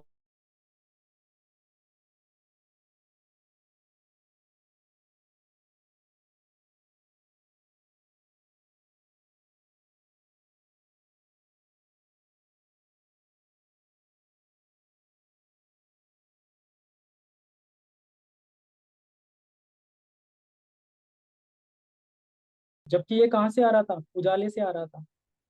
और जो ये व्यक्ति इधर से आया, जो अंधेरी कोठरी से आया, इसने जैसे ही एंटर की इस कमरे के अंदर, थोड़ी सी रोशनी थी, तो इसके लिए तो चकाचौंध हो गया। सारांश क्या है? सारांश ये है कि हर एक गुण की मात्रा का कम या ज्यादा उसकी विरुद्ध अवस्था की मात्रा के अनुभव के अनुसार होता है। नियम यह है कि आनंद का कम और ज्यादा होना दुख के कम और ज्यादा होने पर डिपेंड करेगा। इसका मतलब ये दुख तो मिलेगा सब, दुख तो चलता रहेगा, घबराओ मत इस दुख से। अब बात करते हैं, ये दुख चलता रहेगा, क्यों चलता है? ये दुख क्यों आ रहा है? ये दुख, दुखी क्यों है मनुष्य? क्या कारण है इसके पीछे? ध्यान से सुनिए, इस पॉइंट को समझ लो, लास्ट पॉइंट को, कि क्या है दुख का। सुख और दुख की पूर्ण मात्रा एकदम से जीव को नहीं दी जा सकती। किसी को एक साथ भयंकर दुख भी नहीं दिया जा सकता, किसी को एक साथ भयंकर सुख भी नहीं दिया जा सकता, क्योंकि जिन आवरणों से आत्मा रहती है, वह एकदम पूर्ण सुख या दुख को बर्दाश्त नहीं कर सकती। जो हमारी आत्मा है ना, एकदम से दुख और सुख को बर्दाश्त नहीं कर सकती। इसलिए क्या होता है, थोड़ा थोड़ा दुख जीवात्मा को मिलता रहता है। जब दुख बर्दाश्त करने की स्थिति हो जाएगी, ध्यान से सुनना, फिर आपको सुख सहन करने की स्थिति आ जाएगी। समझे? कहने का मतलब है कि सुख और दुख एक साथ किसी को नहीं देता परमात्मा, क्योंकि ये जो आत्मा एक साथ सहन नहीं कर पाएगी, तो थोड़ा थोड़ा थोड़ा थोड़ा दुख मिलता रहेगा। तो जैसे ही दुख सहन करने की आपकी प्रक्रिया पूर्ण हो जाएगी, तब आपको सुख मिलेगा, 100% मिलेगा। और ऐसा सुख मिलेगा, क्योंकि जहां पर आत्मा जाएगी, वो तो लास्ट में बताऊंगा, जो मुझे अनुभव कराया, मेडिकल अनुभव करवाया जो दाता दयाल जी ने, क्या था वो आनंद। मतलब सुख, तब अपन को सुख मिलेगा। मतलब थोड़ा थोड़ा दुख मिलता रहेगा, जब दुख सहन करने की अपन को क्षमता आ जाएगी, फिर अपन को सुख सहन करने की क्षमता भी आ जाएगी। अगर पहले सुख दे दो और फिर दुख, तो आप तो चले जाओगे, बच ही नहीं पाओगे। अब यहाँ पर जो थोड़ा थोड़ा दुख मिलता है, जिनके पास गुरु नहीं है, सच्चे संत नहीं है, तो वो क्या करते हैं, कोई तो सुसाइड कर लेते हैं, कोई ट्रेन के आगे आ जाता है, कोई क्या कोई क्या कोई क्या। यहाँ गुरु की जरूरत पड़ती है, यहाँ टीचर की जरूरत पड़ती है। और आज तक जितने भी 4 या 5 जो सेशन हो गए, घूम फिर के वही बात आ जाती है कि इस थोड़े थोड़े दुख को हम कैसे सहन करें। एक ही उपाय है, और वो आप सबको पता है। उस उपाय का नाम है सिमरन। क्योंकि जैसे जैसे आप धारा सिंधु प्रताप दयाल, धारा सिंधु प्रताप दयाल सिमरन करोगे, शब्दों का उच्चारण करते जाओगे, तो दुख को सहन करने की क्षमता आपके अंदर आ जाएगी, हमारे अंदर आ जाएगी, हम सभी के अंदर। इसलिए पिछले 1 साल से दाता दयाल जी बार बार जोर दे रहे हैं, सिमरन कीजिए, सिमरन कीजिए, ताकि हम दुख को सहन कर सके। दुख इस नहीं मिल रहा, दुख नहीं मिल रहा, हमारे कर्म कट रहे हैं। कर्म कटना दो ही तरीके हैं, या तो सुबह शाम मेडिटेशन कर लो, तो मेडिटेशन के दौरान संचित कर्म कट जाएंगे, या फिर इस तरीके से धीरे धीरे धीरे धीरे ये दुख मिलता रहेगा, क्योंकि सुख मिलेगा 100% मिलेगा, और जो आनंद मिलेगा वो देखना आपको कैसा आनंद मिलेगा। इसका मतलब बहुत पावर है, प्रेम के अंदर बहुत पावर है। इसका मतलब इस फॉर्मूले का क्या सिंथेसाइज हुआ कि दुख, तो दुख आया, क्या किया, सिमरन, सिमरन से फिर क्या होगा, आनंद, आनंद से क्या होगा, प्रेम, प्रेम से क्या होगा, परमात्मा। अब जो नेक्स्ट टॉपिक है, क्योंकि लंबा बहुत हो जाएगा, कि भैया आपने बता दिया भोजन भी हम सात्विक करना शुरू कर दिए, प्रेम भी हम समझ लिए, लेकिन ये प्रेम उत्पन्न करे कैसे, ये परमात्मा है कहाँ पर, कहाँ दिखता है, आप बार बार परमात्मा परमात्मा बोलते हो, दाता दयाल जी बोलते हो, है कहाँ पर ये परमात्मा। तो इन दो छोटी छोटी कहानियों से आपको 100% समझ में आ जाएगा, और आपको प्रेम होना शुरू हो जाएगा अपने परिवार, अपने समाज, अपने देश और अपने परमात्मा के प्रति। आपको पता चल जाएगा कि कहाँ पर है परमात्मा। तो देखो, एक बहुत छोटी सी बहुत सुंदर लाइन है कि परमात्मा आंखें तो दी है देखने के लिए, ठीक है, और खुद दिखता है बंद आंखों से। तो एक स्टोरी सुनिएगा, इससे आपको पूरा समझ में आ जाएगा, ध्यान से सुनिएगा कि हमें प्रेम कैसे दिख, ये है कहाँ परमात्मा, दिखता क्यों नहीं है, कहाँ है परमात्मा, और कैसे हम प्रेम करें इससे। तो ये सुनिए, एक राजा, उसकी रानी और एक बेटी थी। तो उनके कपड़े, एक धोबी, धोबन और इसका एक छोटा बच्चा था, वहां पर उसके धोबी घाट पर धोने के लिए जाते। तो जो बड़े कपड़े थे राजा रानी के, तो वो धोबी और धोबन जी धो लेते थे, और जो रानी की बेटी के छोटे कपड़े थे वो बच्चा धो लेता था, धोबी का। एक दिन क्या हुआ कि वो बच्चा बीमार हो गया, तो वो कपड़े, जो छोटे कपड़े थे, वो धोबी और धोबन धोने लग गए। जब वो रानी के पास वो कपड़े लेके गए, तो छोटी वाली जो रानी की बिटिया थी, वो उनको फेंक देती थी, बोले ऐसे पहले जैसे नहीं धुले हुए, आप इनको सही धो के लेके आओ। फिर 2-3 दिन चलता रहा, फिर धोबी धोबन ने सोचा ये ऐसे तो हमारा काम ही खराब हो जाएगा। तो उन्होंने क्या किया कि झूठ बोला, उन्होंने उस बिटिया से बोला, उस रानी की बिटिया से बोला कि जो कपड़े धोता था ना, वो खत्म हो गया। इतना सुनते ही वो, जो राजा की जो बेटी थी, वो खत्म हो गई वहां पर ही। इतने दिनों में, थोड़े दिनों बाद में, फिर वो जो धोबी का बच्चा बीमार चल रहा था, वो स्वस्थ हो गया। अब वो धोबी घाट पर जाने लग गया। अब वहां पर अपनी माँ से पूछने लग गया कि वो छोटे कपड़े क्यों नहीं आ रहे अब। माँ ने 1-2 दिन तो टाला, फिर उसने जिद कर ली कि वो क्यों नहीं आ रहे अब कपड़े, मैं धोना चाहता हूँ उन कपड़ों को। तो माँ ने बोला कि वो जो कपड़े आते थे वो मर गई। इतना सुनते ही वो बच्चा भी मर गया, और यहाँ ही अपनी कहानी भी खत्म हो गई। अब मैं क्वेश्चन पूछता हूँ आप सभी से, सोच समझ के, माइंड से जवाब देना, अंतरात्मा से जवाब देना। मुझे एक बात बताओ, इस कहानी के अंदर राजा की छोटी बिटिया ने धोबी के छोटे बेटे को देखा क्या, नहीं देखा, फिर भी उनके अंदर प्रेम उत्पन्न हुआ, हुआ ना। आप बोलते हो देखा ही नहीं हमने तो परमात्मा को, कहाँ है परमात्मा, अरे तो उनमें प्रेम कैसे उत्पन्न हुआ। इसे ऐसे समझिए, सुबह उठी, इस प्रकृति को देखिए, पेड़ पौधों को देखिए, आसपास के लोगों को देखिए, जितनी भी सुंदर सुंदर आप वस्तुएं देखते हो, उनको देखिए, और इमेज कीजिए, सोचिए कि जिसने इसको बनाया है, जब ये इतनी सुंदर है, तो जिसने इनको बनाया है तो वो कितना सुंदर होगा।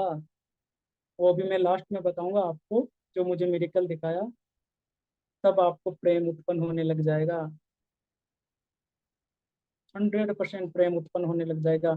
उस राजा की बेटी ने कभी धोबी के बेटे को नहीं देखा, फिर भी उनके अंदर प्रेम उत्पन्न होता है, अभी भी हो रहे हैं, ऐसे बहुत सारे केस आते हैं। जब आप इनसे प्रेम उत्पन्न हो सकता है, तो उस परमात्मा को तो आपने देखा नहीं, तो प्रेम क्यों नहीं उत्पन्न हो सकता है।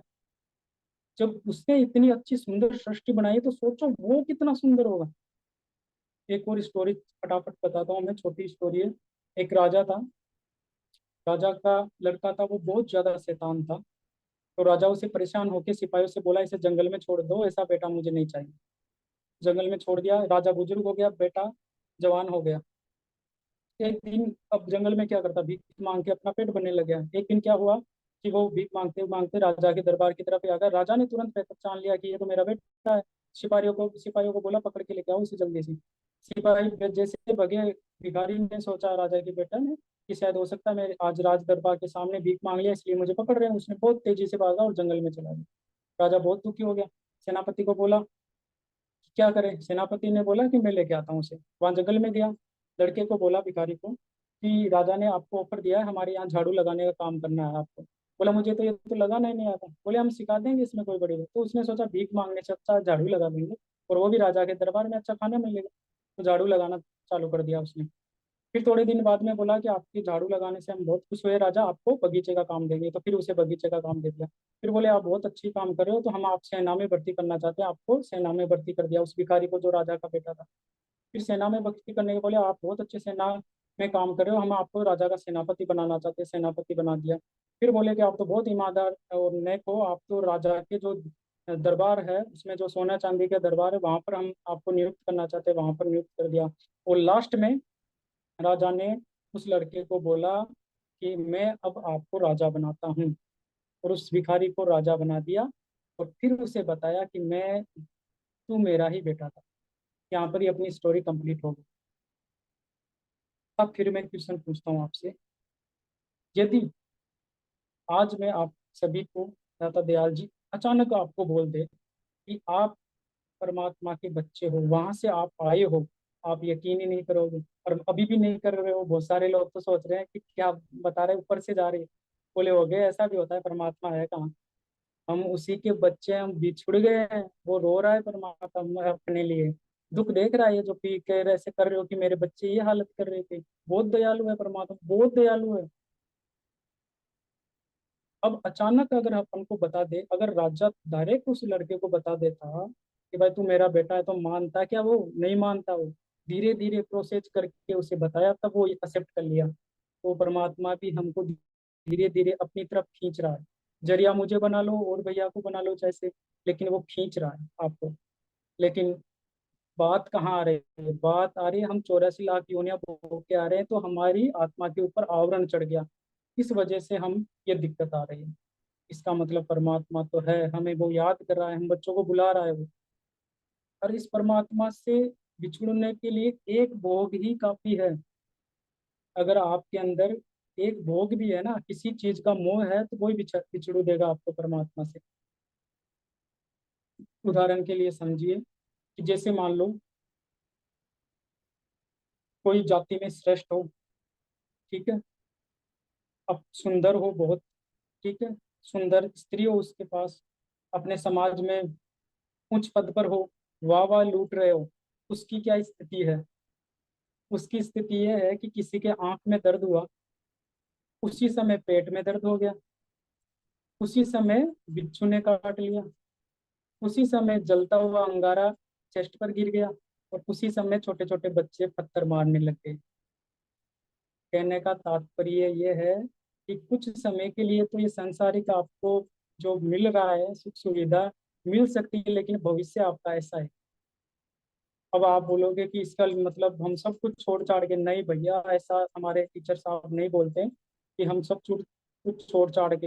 हमको घर में प्रेम से भी रहना है, माता पिता की सेवा भी करनी है, पत्नी से प्रेम से बात करना है, घर पे सबसे प्रेम से रहना है, समाज में प्रेम से रहना है, सब रीति रिवाज निभाना है। सब अपन को फॉलो करते हुए यहाँ से निकलना है अपन को। तो ये मार्ग है, वो है हमारे पास, वो मेडिटेशन का मार्ग है। तो इसलिए अगर आप एक भी कहीं पर भी मोह अटका हुआ है ना, तो आप वहां के लिए अभी रेडी नहीं हो। यहाँ से तो पूरे बंधन टूट के बिल्कुल प्योर सोल करके फिर आपको लेके जाएंगे। तो इसका मतलब परमात्मा से मिलने के लिए हमारी आत्मा तड़प तो रही है। और ये सारा लफड़ा कहाँ से शुरुआत हो रहा है? भोजन से। तो इस भोजन की अपन को अच्छी व्यवस्था करनी होगी, तब जाके हमारा ध्यान अच्छा होगा। ध्यान अच्छा होगा तो हमारी सूरत तुरंत ऊपर की तरफ चढ़ेगी और हम बहुत सारे अच्छे अच्छे मेडिकल नजर आएंगे। अब आप सोचते होंगे कि भैया आपके पास तो समय है, आप तो सुबह 7:30 बजे जाते हो, 5 बजे आ जाते हो और बस करते हो आप तो ध्यान भजन। हमारे पास तो टाइम ही नहीं। क्यों? मेरे पास भी समय नहीं है। कैसे? है मेरे पास ऑफर है। अभी एक कंपनी का 5 लाख का ऑफर है, 1 महीने की 5 लाख सैलरी दे सकता हूँ। 3 केमिस्ट है जो मुझे रेणवाल, आगी और जयपुर बैठाने के लिए तैयार हो गया ना, बीजी में घुस गया ना, मुंह में आ गया ना वापिस। मुझे जितना मिल रहा है मेरे गुरु ने सिखाया कि उसमें संतुष्ट रहना, इतना भागा दौड़ी नहीं करना है, सबकी सेवा करी, उसी में से सबके लिए थोड़ा थोड़ा निकालते रहो, करते रहो। और ये तो कुछ भी नहीं है। जब मैं ध्यान कर रहा था, मेडिटेशन कर रहा था, मेडिटेशन के दौरान स्टार्टिंग में मेरी जब आत्मा त्रिकुटी तक पहुंची तो वहां मुझे शंकर भगवान मिले, त्रिशूल लेके नीलकंठ के रूप में, और बोले आदि सृष्टि तेरी राधि मेरी, दोनों मजा करेंगे। मैं सिद्धि ले सकता था उस समय। सोचो, आप सोच रहे हो ये तो कुछ ही नहीं है, 5-10 लाख रुपए, तो वहां तो सृष्टि मिल रही थी मुझे। लेकिन नहीं लिया, मेरे गुरु ने पहले बता दिया था कि लोभ लालच मिलेंगे यहाँ से, देवी देवता से आपको, तो आपको तो बोलना है कि हे भगवान, हे शंकर भगवान, आपके आशीर्वाद से तो हम यहाँ तक पहुंचे। तो फिर उन्होंने तुरंत त्रिशूल हटा लिए और मुझे आगे के मार्ग तय करने के लिए बोला। तो कहाँ बिजी नहीं हूँ मैं, अंदर देखना पड़ेगा, खुद के अंदर देखना पड़ेगा अपन को, कि बिजी बिजी होने का नाटक करना छोड़ना पड़ेगा। जितना है उसमें अच्छा रहे, आपको परमात्मा बहुत अच्छा देगा। आप सेवा कीजिए, कुछ नहीं करना। मेरे आज जो सुना उसमें कुछ भी मत करो, चाहे से आप सेवा तो कर सकते हो। मेरे पास एक बंजारों का लड़का है, पिछले 1.5 साल से उसके पीछे पड़ा हुआ था कि तू पढ़ पढ़ पढ़। अब वो जाके स्कूल में उसका एडमिशन करवाया और पढ़ने जाता है, और जो जाते समय, और जी पढ़ने जा रहा हूँ, जो उसके टूटे हुए दांत पर जो मुस्कान है भाई साहब, वो जो आनंद ही अलग है। वो तो कर कीजिए, कुछ तो कीजिए समाज के लिए, देश के लिए, अपने आप के लिए। और कुछ नहीं, ये नहीं आएंगे ये भाव कब आएंगे, जब आप मेडिटेशन करोगे। लंबा खींचेगा फटाफट। अब लास्ट के मैं आपको 2 नरक लोक के बारे में बताता हूँ कि जो मुझे दिखाया गया है।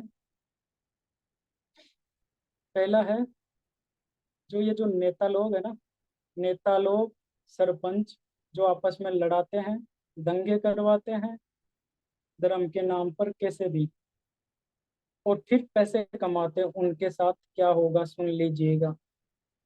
ये मुझे मेडिटेशन के दौरान दिखाया गया है, वो बता रहा हूँ, यही होगा, यही होगा और ये होगा। इसलिए अगर कोई नेतागिरी कर रहा है ना, यहीं चलेगी नेतागिरी, वहां किसी की नहीं चलेगी। यहाँ पर सुधर जाना। अगर ये सुनने के बाद में नहीं सुधरते हो, आपस में लड़ा रहे हो, दंगे करवा रहे हो लोगों को, झूठ झूठ झूठ मार्ग में आपस में अगर उलझा रहे हो, प्रेम नफरतें फैला रहे हो, तो आपके साथ क्या होगा। तो इन जो ऐसा कर रहा है उसके साथ क्या होगा, यमदूत लेके जाएंगे ऊपर नरकलोक में। और एक वैतरणी नदी होती है, उबल वैतरणी नदी, मैं सारा डिटेल नहीं बता पाऊंगा उसके अंदर। उस वैतरणी नदी के अंदर क्या होता है, नरक लोक के चारों तरफ बहती है, और उसके अंदर क्या होता है, सड़ा हुआ मल, लेटरिन, पीप, मवाद, पेशाब, गंदे हाड़, अब और है बहुत सारे, नहीं बता पाऊंगा मैं। उसके अंदर इन नेता नांगड़ाओं को सबको ले जाके पटकेंगे इनके। ये सत्य बता रहा हूँ भैया, सुन लेना, ध्यान से सुन लेना। जो अगर नेता ना अच्छी पोस्ट पर परमात्मा ने दे रखी है, और फालतू के लड़ाई झगड़े दंगे करवा रहे हो, तो उनको उसके अंदर पटका जाएगा और उबाला जाएगा, वर्षों तक उबाला जाएगा। और उस दौरान इनकी जीवात्मा बहुत तड़पेगी, बहुत ज्यादा तड़पेगी, बहुत पछताएंगे कि हम क्या करके आ गए। परमात्मा ने हमें एमएलए, विधायक, नेता इसलिए बनाया था कि हम समाज की सेवा करें, और हमने क्या कर दिया, अपने घर में पैसे बनने के चक्कर में आपस में लड़ा के, दंगे फसाद करा के, और ये काम कर रहे हैं। अभी नहीं मानोगे मत मानो जैसे, लेकिन जिस दिन ये शरीर छोड़ोगे, मेरा ये सत्संग जरूर दाता दयाल जी का ये आपको वहां पर दिखाया जाएगा। उस दिन आपको ये चेताया था, लेकिन आपने माना नहीं। तो इसलिए आज से छोड़ देना, सत्य के मार्ग पर चलने लग जाना, अच्छे कर्म करना। दूसरा, 2 ही नरक लोग बताए दाता दयाल जी ने। दूसरा, सबसे, जो लोग भ्रूण हत्या कर रहे हैं, बेटियों की हत्या कर रहे हैं, गाय की हत्या कर रहे हैं, उनके साथ क्या होगा। जो एबॉर्शन करवा देते हैं, जो टेबलेटें दे दे के बच्चों को गिरा रहे हैं, उनके साथ क्या होगा सुन लीजिएगा, कान खोल के ध्यान से सुन लीजिएगा। जो डॉक्टर है और अगर गलत तरीके से, अवैध तरीके से लिंग की जांच करवा के बेटियों को गिरा रहा है, भ्रूण को गिरा रहा है, मार रहा है उनको कोख के अंदर, उनके साथ क्या होगा सुन लीजिएगा। जो मुझे दिखाया वो बता रहा हूँ मैं आपको। जिसने ऐसा कर्म किया, जिसने अपने बच्चे को गिरा दिया, मार दिया, पेट में अबॉर्शन करवा दिया, उसे सीधा एक 25 फुट का तो सरप, 5 मुंह का सरप होगा, 5 मुंह का विसेला सरप, और 25 फुट तो लंबा, मतलब 2 मंजिल के बराबर लमसम, और 5 फीट मोटा सरप। और जब आपको उसके अंदर धकेला जाएगा, 6 फीट ऊपर हो जाएगा ऐसे, और आपको ऐसे ले लेगा, आधा सिर सिर सिर छोड़ देगा, यहाँ तक ले लेगा आपको, निगल लेगा वो, जकड़ लेगा वो। फिर उसके बाद में क्या होगा, एक शेर जैसा दिखता हुआ जानवर और हाथी जैसा विशाल जानवर आएगा भग के, कि भाई आ गया, आने दो। तो यहाँ से तो क्या किया, यहाँ तक तो उसने पकड़ लिया, अब वो आके यहाँ से सिर को पकड़ लेगा, जो जानवर आया, वो सिर को पकड़ के उससे छुड़ाने की कोशिश करेगा, सरप से छुड़ाने की कोशिश करेगा। इतने में देखते और जो विषैले, जो भयंकर रूप के जानवर है, उनकी सेना आ जाएगी बहुत सारी। वो क्या करेगा, उसे खींच के बाहर ले लेगा। और जो सेना, ये जो जानवरों की, जो विषैले जानवर आए, वो क्या करेंगे, दोनों टांग को पकड़ लेंगे, एक तो गर्दन पकड़ लेगा और एक दोनों को टांग पकड़ लेगा, और उसे हवा में उछालेंगे। फिर उस समय क्या होगा, एक छोटा सा सांप आएगा, 1-1.5 फुट का। मुझे जो दिखाया गया, इतना तो नहीं दिखाया कि मैं डर जाता, नॉर्मल दिखाया था, फिर विजुलाइज हो गया था मुझे। इतना सा सांप आएगा, वो यहाँ चेस्ट पर बैठेगा, चेस्ट पर बैठ के यहाँ पर, और ऐसे गरम गरम हवा फेंकेगा उसके ऊपर, बहुत गरम गरम हवा फेंकेगा, बहुत गरम गरम है। यहाँ पर दुख खत्म नहीं हुआ है। फिर इतना देखते और विषैले जानवर आ जाएंगे कि वाह, आज तो ये आया है नरक लोक में। फिर वो क्या करेंगे, उस आत्मा को उछाल उछाल के मुंह में लेंगे, पूरा पेट में लेके फिर बाहर फेंकेंगे। फिर उधर से ये लेगा, ये वर्षों तक चलता रहेगा, मतलब निगल निगल के फिर उसे बाहर फेंकेंगे। इन सभी में, इन सभी के अंदर, जितने भी ये नरक लोग आपको बताए जा रहे हैं, इनके सभी के अंदर जीवात्मा में होश रहेगा, उसको होश रहेगा कि मेरे साथ हो क्या रहा है। इसलिए कभी भी बेटियों की हत्या मत करना, बेटों की हत्या मत करना, भ्रूण हत्या मत करना, एबॉर्शन मत करवाना।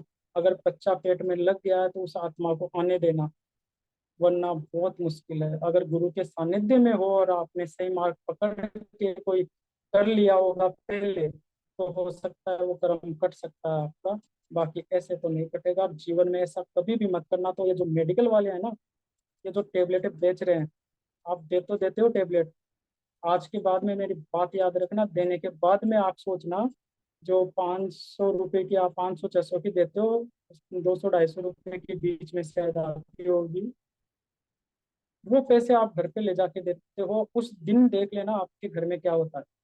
उन पैसों को देख लेना। मेरे पास बहुत सारे मेडिकल वाले बता रहे थे, भैया हमने देना ही छोड़ दिया, जैसे मैंने दिया मेरी वाइफ की तबीयत खराब हो गई, बेटी की ये हो गया, उसके हो गया। इमेज किया कि हाँ मैंने उस दिन टेबलेट बेटी उसी दिन हुआ। तो भैया मत करना, इन बेटियों को बचा लो। ये बेटी है जो आते ही घर पे पूछती है पिताजी कहाँ पर है। जब पिताजी शरीर चोला छोड़ देते हैं तो बेटी आना बंद कर देती है। इसलिए इन बेटियों को बचाना है, ये भ्रूण हत्या बंद करनी है हमें, वरना तो ये हसन होगा आप सभी का। तो ये दो नरक लोग बताए हैं। अब ज्यादा समय नहीं लेते हुए अपन को कैसे भक्ति करनी है वो देखिए। जैसे कुछ कछुआ है, रोज अपने बच्चों का ध्यान रखता है कि कुछ लेना। किसान है, अपनी खेती का ध्यान रखता है हमेशा। परीक्षा देने वाला विद्यार्थी सोते बैठते उठते नहाते धोते टाइम एनी टाइम अपनी परीक्षा का ध्यान रखता है। उसी प्रकार हम सभी को उस परमात्मा का ध्यान रखना, एनी टाइम स्मरण करते रहना है। जब ये अवस्था आपकी आ जाएगी, तो ये गुब्बारा भरा हुआ है, रस्सी बंधी हुई है, काटते ही ऊपर सूरज चली जाएगी। ऐसा होता है। प्रेम कैसा होना चाहिए, प्रेम ऐसा होना चाहिए जैसे माँ को अपने पुत्र से होता है, मेघ को, मोर को मेघ से होता है, पवित्र स्त्री को अपने पति से होता है। इस प्रकार का आपके अंदर प्रेम होना चाहिए। जब ये प्रेम आपके अंदर हो जाएगा तो सूरज तुरंत आपके ऊपर चली जाएगी। तो यहाँ पर ही मैं सत्संग का समापन करता हूँ। अब एक लास्ट बात आपको मैं बताता हूँ कि आखिर में मुझे क्या मिलता है। दत्ता दयाल जी ने बोला सबको बताना कि आखिर में ये जो मैं करता हूँ, ना ही तो इसके कुछ पैसे फ्री ऑफ कॉस्ट है, अगर ये विदेशों में किया जाए तो पता नहीं कितने पैसे मिल सकते हैं, कितनी अच्छी अच्छी बातें आपको सुनने को मिलती है। आखिर में क्या क्या होता है मेरे साथ। आज जैसे मैंने सत्संग कर लिया, अब 1 महीने के अंदर मुझे एक संत के दर्शन होंगे। भगवान से तो मैं ऐसे बात करता हूँ जैसे लाइव बात होती है, आराम से बात हो जाती है। एक दिन क्या हुआ, हमारे राजस्थान के देवता है, लोक देवता है तेजा जी। उस दिन मैं मेडिटेशन कर रहा था, आज तेजा दस्य थी, मुझे याद आया मैं कि दाता दयाल जी आपने सबके दर्शन करा दिए, तेजा जी कैसे दिखते थे। तुरंत मेरा बोलना हुआ, तुरंत लाके सामने खड़ा कर दिया उन्होंने। मैं तो बहुत छोटा हूँ भैया, मेरे से अच्छे अच्छे, मैं तो थोड़ा वक्ता हूँ इसलिए आपको बता रहा हूँ।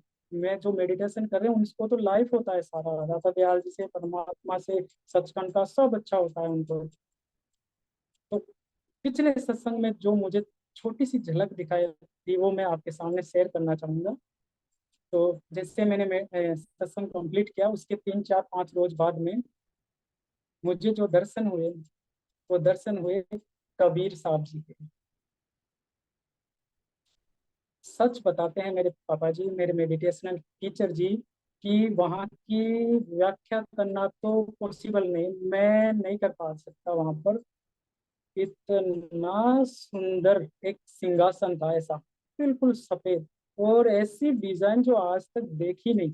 जैसे दूल्हा दुल्हन बैठते हैं ना, वो एक क्या बोल चौकी टाइप का, वैसे स्टेज स्टेज ऐसा बहुत विशाल बड़ा सारा। उस पर बिल्कुल चांदी के कलर में, उसमें सफेद में ऐसी ऐसी डिजाइन, बहुत बहुत बारीक डिजाइन थी। वहां पर कबीर साहब ऐसे ध्यान मुद्रा में बैठे हुए हैं। ये सचखंड की सत्यलोक की बात कर रहा हूँ मैं। और उनकी आंखों की ये जो पुतलियां है, ये इतनी सुंदर बता नहीं सकता। और मूछ और दाढ़ी, एक एक बाल गिन लो जैसे आप, कितने गजब, कितना गजब। मतलब मेरे देखो बाल खड़े हो गए, अंदर से आत्मा खुश हो गई। तो जो आनंद है ना, वहाँ का आनंद तो महसूस ही नहीं कर सकते। और मैं बता रहा हूँ तो भी मेरे अभी ये गई साल भर तक गई है एनर्जी मेरे अंदर है, मान लो। सोचो मैंने जब थोड़ी सी एक एक एक सेकंड के कुछ हिस्से में ही दिखाया जाता है, पूरे तो देखने की क्षमता नहीं है हमारी आत्माओं में अंदर, इतना इतना पावर नहीं आया है। इससे पहले स्वामी जी महाराज के दर्शन हुए थे। अभी कुछ दिनों पहले एक ब्रह्मांड दिखाया गया मुझे, पूरा ब्रह्मांड, जिसमें बहुत सारे ब्रह्मांड ऐसे घूम रहा, मेरा सिर घूमने लग गया। मैं बोला दत्त दयाल जी ये क्या है ब्रह्मांड के ऊपर।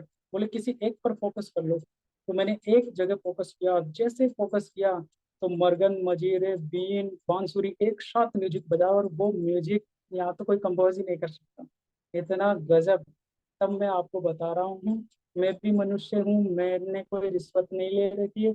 जब मेरे साथ अच्छे मेरिकल हो रहे हैं तो आपके साथ तो 100% होगा। आप तो बहुत प्यारी आत्माएं हो, बहुत अच्छे अच्छे लोग हो। बस एक ही है इसमें, आपस में प्रेम से रहिए। शुरुआत अपने घर से कीजिए, आपस में प्रेम से सात्विक भोजन कीजिए। किसी से लड़ाई झगड़ा ईर्ष्या नफरत घृणा ये छोड़ दीजिए। नहीं मिलेंगे, मुझे एक भी बता दो किसी भगवान ने ऐसा किया हो तो फिर वो मिलेंगे कहाँ से। लंबा हो जाएगा सत्संग, यहाँ पर ही मैं समापन करता हूँ। कुछ बातें छूट गई होगी, कोई बात नहीं, दाता दयाल जी की मौज है।